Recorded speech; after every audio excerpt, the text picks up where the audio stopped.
at number 16 is Flowers by Miley Cyrus. And the science fact for this one, obviously, since it's flowers, I have to share a science fact about a really cool flower. And this one is the sea poison tree, which has flowers on it.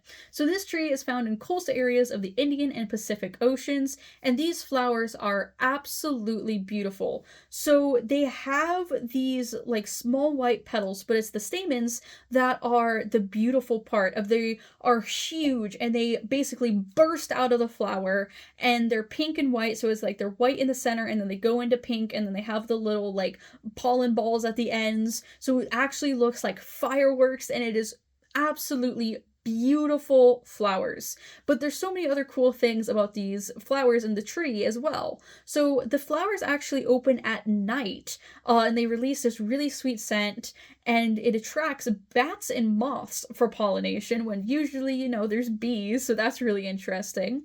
And once they are pollinated, they produce these fruits that are described as spherical but also box-like, because it's a really unique shape of the fruit and it's really funky.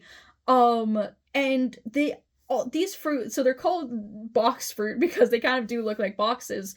But the thing that's really interesting is that they also work like coconuts, of where they have these like harder, rough outsides, and they can actually float through the ocean, and that is how these trees propagate, just like coconuts, is that they float on the ocean and then eventually land somewhere and then they grow there. But here's the thing: the fruits and seeds can't be consumed by humans like coconuts can, because they are actually toxic.